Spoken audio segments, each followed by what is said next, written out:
All right, everybody. Thank you for joining in today for our Web3 one on one talk show on Twitter Spaces. The topic of the show is on chain banking. And today I'm more than excited to have Harshal, the co founder and CEO of XADE Finance, with us. How are you, Harshal? How's it going? Yeah, I'm doing great, and like just suffering from the bear market, but the builders got to build. So yeah. Yes, that is really true. And I'm really excited to talk about what you are building right now. That is Zaid. But before that, it's really great to have you here with us. And we always start, with a little background, like figuring out the way you had going down into the crypto rabbit hole. Like, can you walk us through your background? Like, what did you do before crypto? How did you get motivated to jump down the path? And how did your earlier, years within the space look like? Hey guys, nice to be over here. This is Harshal from XADE Finance here. Before we get started, I'll just give you all a brief intro about XADE. So at XADE, I am a DGen since a long time now, and for me, a DeFi has always meant to replace traditional banks. But when I started using DeFi protocols, it was nowhere near the vision of replacing traditional banks. So that's when we decided to create a mobile app which provides all traditional banking services powered by our own DeFi protocols with the user experience of a digital bank, which is so seamless that your grandma can use it without even realizing that they've entered the world of DeFi. So yeah, that's about Zaid. So before I got into DeFi and crypto, I was just a kid on the internet. For me personally, I really love being on the internet. For me, internet was path to education. For me, that's what I believe in. Like I started coding. I remember like when I was 11 or 12, something like that. I bought Ethereum because I didn't really like Bitcoin during 2019. I always, call this degen. I'm a degen till now. 2019, I was a degen. I believe Bitcoin has already reached its max market cap. I invested in Litecoin, Ethereum, everything but Bitcoin because I wanted to see higher scope of returns, like any naive or first-time investor. So at the age of 13, I first purchased my first crypto. It was Ethereum and Litecoin. When I was 13, I think I during 2020 I faced like my portfolio was down around 35%, I believe. So yeah, that's when I started to know when you're investing, you got to learn stuff. And then I started from investing, I went to trading, and then from trading around 2021 during the Dogecoin saga. That time also I was a complete degen. That's when I started to get into DeFi protocols. How does Uniswap work? How does everything work? That's when I actually started to get into DeFi, and that's when I actually explored arbitrage bots and trading bots, and that's how my journey of becoming an algorithmic trading began. So that's when I learned Python. I learned several coding languages. I joined several communities. And at that point, I would say I had completely became a degen. So around 2021, around the end of 2021, I actually saw a very big problem in the DeFi Web3 space, DeFi space, to be honest. It was that DeFi was not really serving a good utility. The only utility DeFi had was to get people to speculate on assets. Like it was just a quick money making scheme for people. It was hardly serving any real world utility. DeFi was created to replace traditional banks, but it wasn't. None of the protocols were meant for mass usage. So that's when I got my entire team to Discord, connected with Andrew, who is my CTO. He actually contributed to some of the earliest versions of Uniswap, and I found the rest of my team members on Discord on different communities, and that's when we started to build XADE Finance. And yeah, that's how my journey has been like. Like I've been a DGen since when I was 13. So yeah. Oh my God, like hearing your journey is like seriously awesome. Like you come across as a very sharp and knowledgeable person for your age. And I've heard like you're pretty young till now, being a co-founder of Zaid. And it's not every day you come across someone like you, who is doing what you are doing right now at your age. How old are you right now?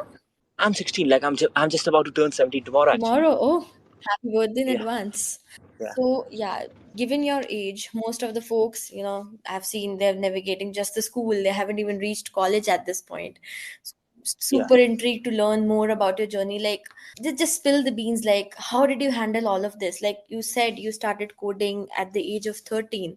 Like most of the kids do not even know how to use the phone or the computer that well by then. Like, how did you manage that?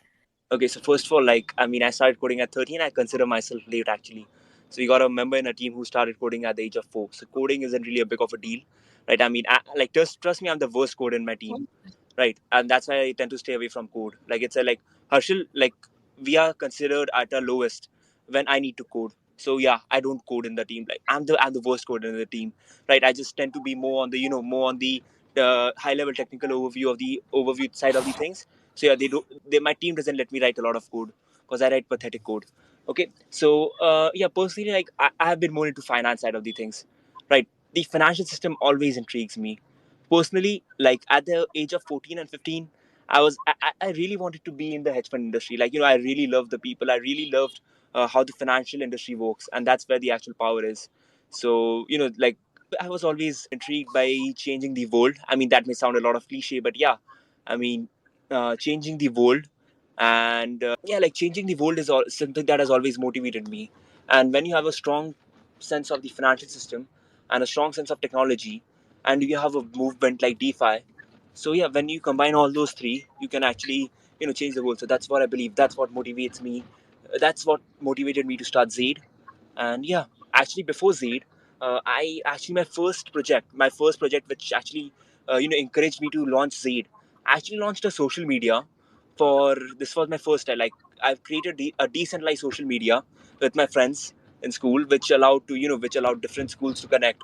So yeah, basically I have a motto: you either build a product which helps you get paid or lead. So that's when we created Commune, a social media app. We got about 10,000 users in probably I think like a month or something. That's actually what got me into the rabbit hole of DeFi, Web3, and all. So yeah. That is really fascinating. And when you talk about your experience, the social media app you created, telling that I want to change the world doesn't sound cliche for you. Believe me. So yeah, that's just so fascinating to know about your story. And really, it would just motivate our users to, even our users, our audience to even work even harder seeing you. And I do not believe you're the worst coder. So it's very difficult for me to anticipate the level your team is in. So like, I have really high hopes for them. Okay, moving on. Let's put in some context for our audience first. Since we are talking about on-chain banking, it cannot begin, before discussing the traditional banking systems. As one of the users of, this protocol, could be my grandma, could be my parents. So the traditional financial system has been around for ages, right? You already told like DeFi has its own problems, it has its own fair share. So could you shed the light on why you believe a change that is a middle ground is necessary, and how does Zaid bridge that gap between DeFi and the adoption of DeFi by an everyday user? Got it. So first of all, I believe, like I'm not gonna go a lot into the high level overview of how traditional banks work. I'm just gonna talk to the day to day stuff which the people see, right? Because and then I'm gonna go into the high level overview of why traditional banks may have a problem, and and the problems of DeFi. But I'll start with the day to day things. Um, so inefficiency. I'm gonna talk about that first. Inefficiency in traditional banks, right? I'm going to take a maybe an outdated example right now, but I mean this example always exists. Like I mean, I don't know, like who is the Indian audience over here, or maybe in like any banks in the world. So for the Indian audience, there's a bank known as SBI, State Bank of India, and we have a popular joke: State Bank of India means lunch break. Yeah. So I don't know how many of you are familiar with that, but that actually represents inefficiency. Whenever we think about traditional banks, we see we imagine big buildings, people in suits, and we imagine all the paperwork, all the inefficiencies. We imagine going through a lot of tedious paperwork before we can get something, and we always see them. We always see them as sharks. We always see them as people who are not with us but against us. That's something which we experience on a day to day, and like that's the common perception that the masses have about traditional banks. On a high level overview of stuff, I'm going to talk about some of the biggest failures. 2008 Lehman Brothers. Before that, we have experienced multiple failures of traditional banks for which the masses have to suffer. I'm not even going to take example like Lehman Brothers. I'm going to take the example of something which we faced recently, which we are seeing right now in the US. Exactly. All the traditional banks are falling. So this is due to the only reason is inefficiency. Traditional banks are inefficient. And another thing is transparency. The traditional banks are opaque. You don't know where your money is going, you don't know where your money is stored, and you don't know what is happening with your money. And lastly, I believe too much human control. Humans mean corruption, humans mean inefficiency. So once you remove the humans from the system, you'll have a much sound, much transparent, and a system which cannot be corrupted.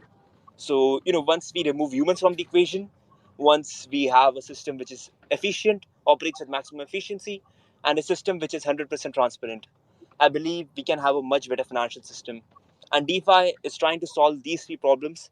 But again, when you're trying to solve these three problems, and you'll always get your own share of problems, right? Because if it would have been such an easy solution, we would have implemented this already. But again, everything comes with its pros and cons. And at Zaid, we are here to get the pros of everything. We try to get our pros of traditional finance as well as decentralized finance. But again, we are just trying, we are just trying it our best. We're giving our best to basically solve both the problems. So yeah, that's about traditional banks. Yeah, that is a pretty thorough description about the problem statement that people are facing. And you are to the point when you say, like, when we solve the problems for traditional finance, the problems for DeFi in itself emerges. So could you tell me, like, what are those problems? Like, can you give me a brief about them? And like, you have made three protocols named Derivex, Remitex, and Sabex. So are these three protocols, the in-house protocols, helping you curb that DeFi inefficiency that which are there, which exist in the current scenario? Well, yeah, first of all, so I'm going to talk about the problems of decentralized finance. And again, I'm going to be, I'm going to be very frank. Like, I'm not going to go into the high level overview. Let's talk about day to day things. I think we have all used Curve, like, the DJs, they have used Curve. How is the user experience? Like, I personally believe it to be pathetic. DeFi user experience is pathetic. And, like, I know there are hundreds and, like, like there are multiple people who are bringing in account abstraction. So that's a really amazing thing. But, there are several other things as well. When we need to bring DeFi to mass adoption, we do need an awesome user experience, which we are getting with account abstraction and gasless transactions. So that's something which we started. That was the first thing which we wanted to do when we started Zaid, right? So that's when we connected with Web3 Auth and Bioeconomy, and we actually got the connection of Bioeconomy and Web3 Auth together. Probably, I think we were one of the first to do that. I'm not really sure, but yeah. So I think Bioeconomy recently launched the SDK with Web3 Auth combined, but yeah, we did that. I think it's about a couple years, 1.5 or something, like 1.5 years ago. So yeah, that's number one. User experience, it's pathetic. I mean, people believe Connect Wallet to be the future, but I don't think so. I mean, like I'm a mobile first user, right? And personally, for DeFi, it was the first time I actually installed Chrome on my MacBook. So I needed to install Chrome, and I also got to know about something known as browser extensions. It's a mess completely. So yeah, so user experience is a big issue in DeFi today. Number two, what I believe is that DeFi operates in a closed economy, and DeFi, has no connections to the real world. I mean, you can borrow against any shitcoin in the world. You cannot borrow against your own house. Number three, what I believe in DeFi, that one of the major issues in DeFi is its user experience, its lack of real world utility and real world assets. And lastly, this is more this is something which will improve with time. It's a concrete brand and a place which you can trust in Web3 and DeFi. So in DeFi, we see multiple protocols, we see multiple projects fail every day, and we cannot see a single thing which can where people can trust it. We cannot have a trust, like getting trust in DeFi is very difficult. So building a brand which can be trusted, that's something which we want to do at Zaid. And now let's talk about Remitex, Sabex, and Derivex. So these three are just protocols which we created for Zaid. So guess which was the first blockchain which we built Zaid on? It failed. Like the chain went down to zero and it took down entire DeFi with it. That point, like personally, like we were using Anchor protocol, Mirror protocol, because I believe Terra was, actually on the track to do that. And Terra, we went in touch with the Terra team and we actually talked with them. We talked about the solution of Zaid, and they believe like having a aggregator solution which is actually doing all the banking platforms is something which is of banking services provided by DeFi. It's something which is necessary. So we started building on Terra. But I think something around that time we saw Anchor to it. Anchor took I think $100 million loan to satisfy the interest rates and to satisfy the liquidity. I think that was the point when I realized that the entire thing is a scam. I mean, like 20% APY should have been the indicator, but yeah, I mean it. took me a lot of time to understand, Terra was actually a Ponzi scheme. So that's when we decided to create. No, we need our own DeFi protocols, but they have leveraged the technology of multiple other protocols and projects as well, such as Remitex uses Bioeconomy and Particle Network. Sabex uses Hi-Fi protocol, and we are actually partnering up with a few real-world asset projects as well. Derivex uses a lot of technology. Derivex itself is a perpetual protocol fork.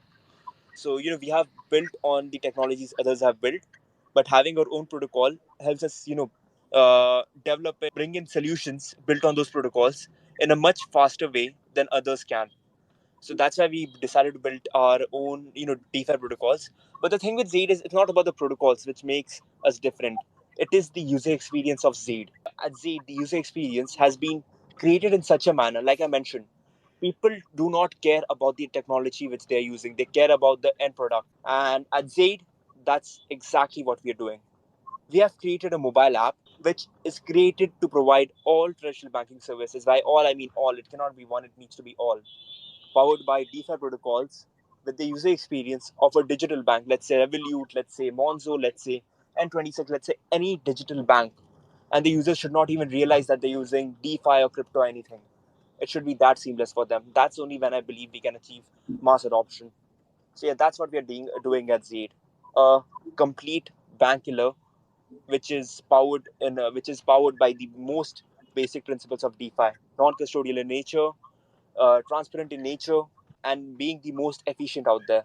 So yeah, that's what Zaid is all about. You've said that it's a true statement that you have said, and it is full of insights.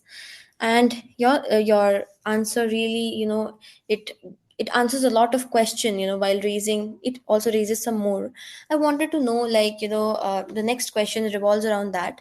How are the user funds, the custody of user funds handled? Because since your protocol is the amalgamation, and it provides the services of both, the traditional finance, it has that utility as well, and on the back end, if I'm not wrong, it uses all the DeFi principles to to work.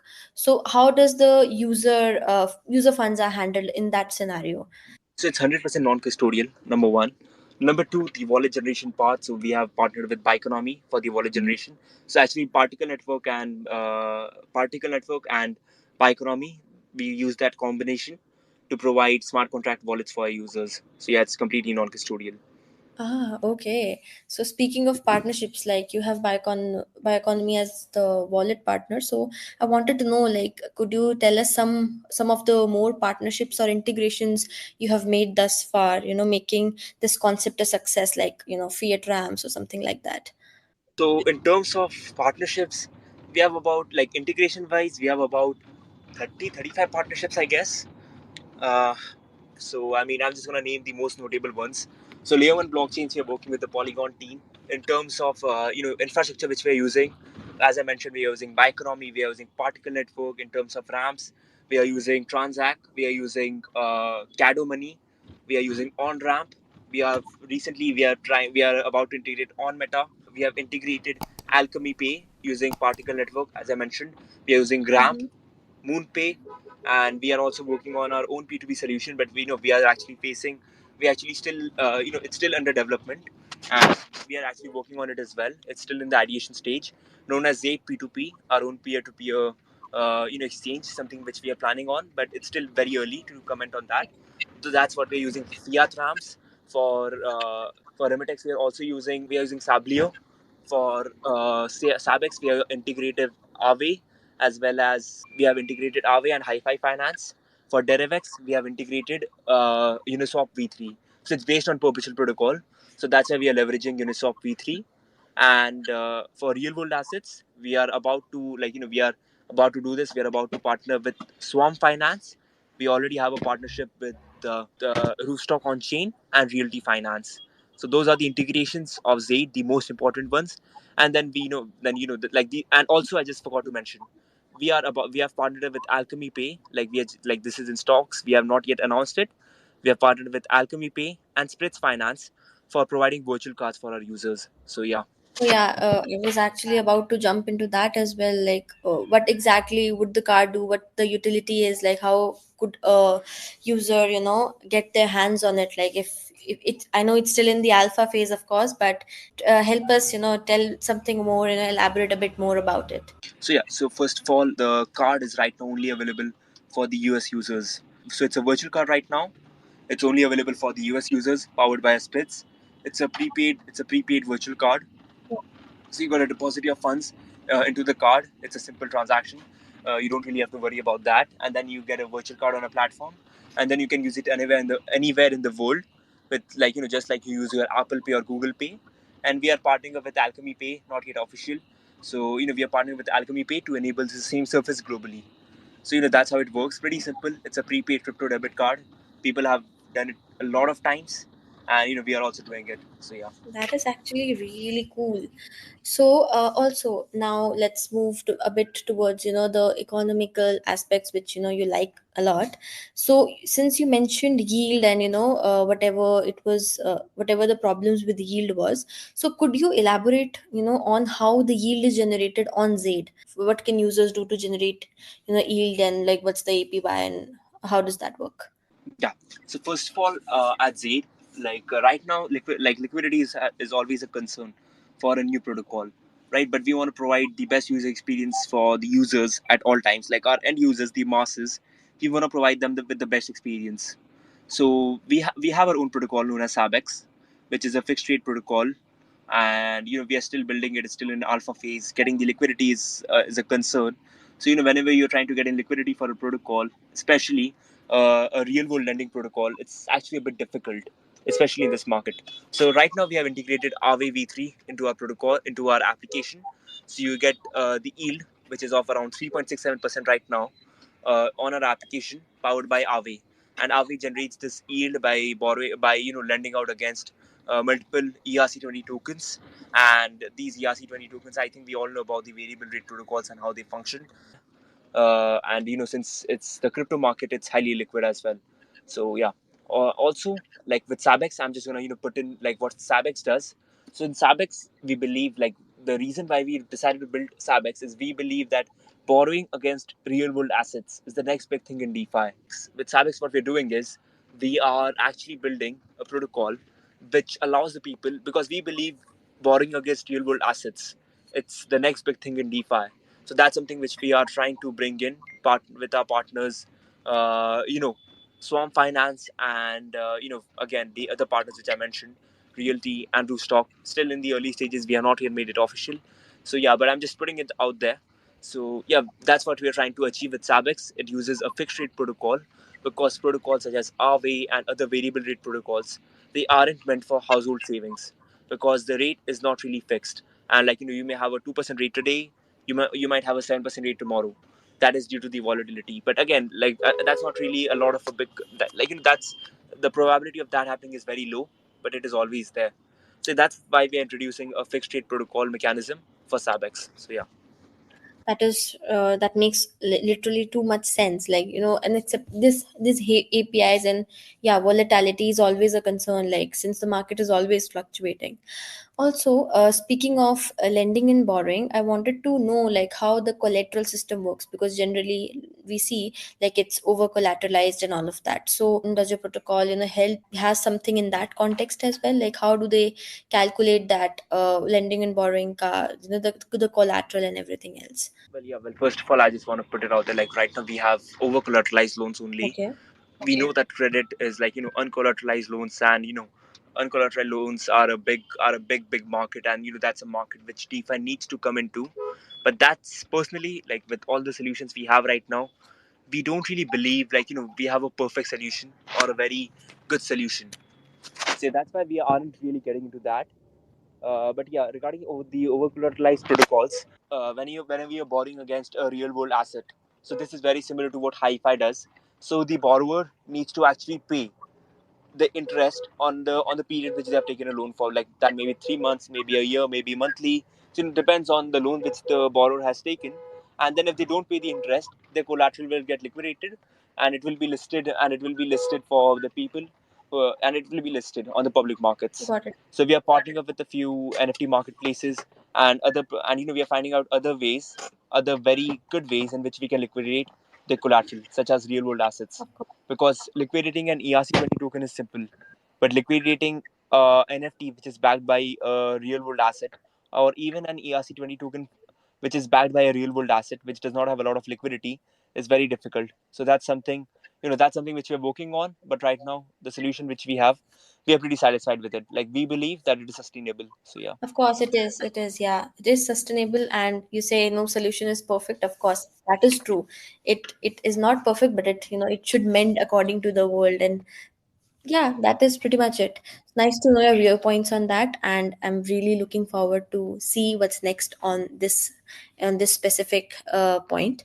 And and also beyond technical aspects, there are some, I wanted to dive into the philosophical thinking. So I didn't know beforehand, like you were that young, but of course you are a founder. You might have had some philosophical principles, that guided your vision for Zaid, and something of its impact on the global financial landscape. And what are some exciting developments or milestones that our users can anticipate from Zaid in coming years. In terms of philosophy, what I believe is, like, for a Web3 or a DeFi startup, like, this is something which I believed in Zaid from day one. Transparency is the solution. Once you're transparent with the community, everything is possible. So, like, while I started Zaid, I had three major principles. Those three principles were: help your users make money. Second was always be transparent with your users. Number three, always build a product which is solving the user's needs. In terms of what I believe Zaid's impact to be, it is I adoption of DeFi. So that's something which Zaid will always push for, whether it's their first day of working or last day of working. So mass adoption is the key. Being transparent with the community members is the key. Building a community is the key. And providing a service which can change the lives of your users is the key. Totally get it. And that's a really cool philosophy you have. And I can say, like, this would actually help you solve even more problems in the near future. So, like, could you tell us about, what can users expect, maybe a roadmap in the coming couple of months or something like that? If I'm talking about the roadmap of Zaid, so right now Zaid is live with its mobile application with its mainnet. So we are already live. We are providing payments, savings, and card for the US users right now. In near term, we are launching our card for global users, virtual card for global users.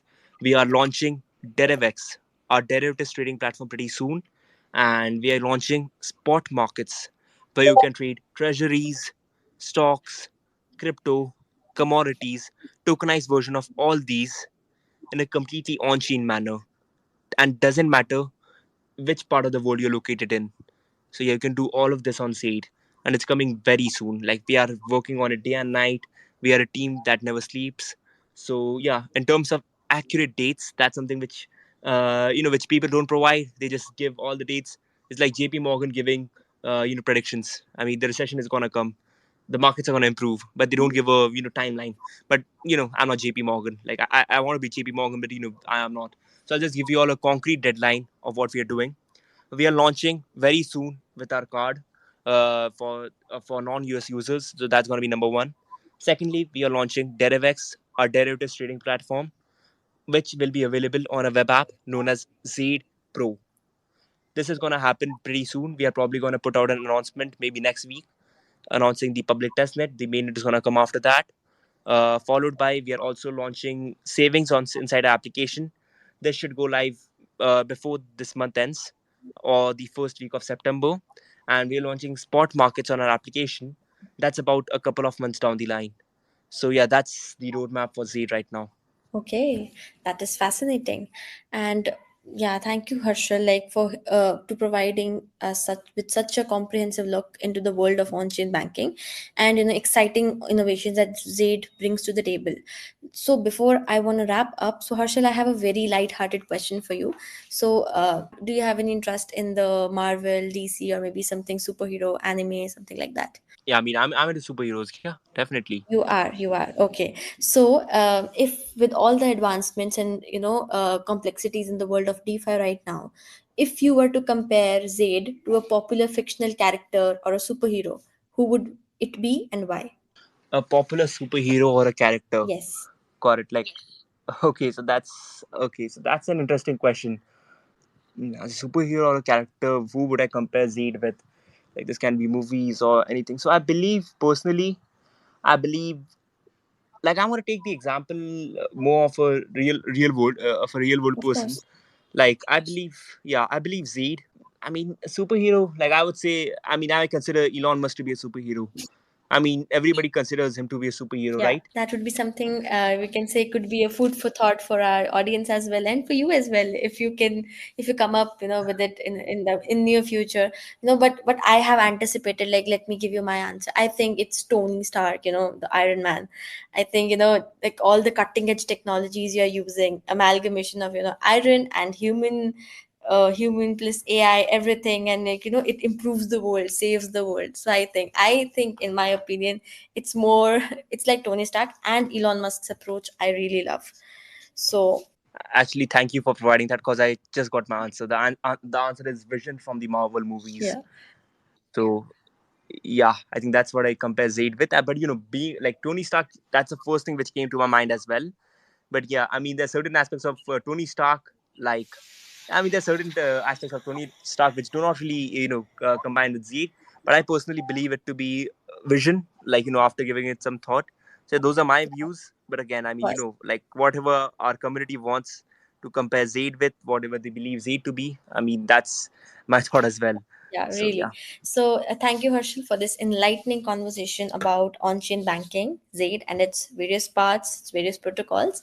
Your insights have, truly shed light today in how DeFi is reshaping the financial landscape, and like what could be done to, solve the problems what DeFi has, whatever we think is cutting edge, and what can be better than that. You have made a hybrid system which would for sure, be a pavement for adoption in the near future. So, and to our audience, I would really thank you for tuning in. We had a lot of problems today, and I appreciate you still staying with us till the end. And if you are intrigued by the world of of on-chain banking and DeFi, be sure to follow Zaid's journey and stay connected to witness the future of finance unfold. You can join their discords. You can look at their websites and follow us for weekly updates on and having us with the talk shows like this. And yeah, that's a wrap for today's episode for our Web3 talk show. Until next time, keep exploring, innovating, and embracing the power of blockchain technology. And don't forget to follow us as well. Thank you, everybody. Thank you, Harshal.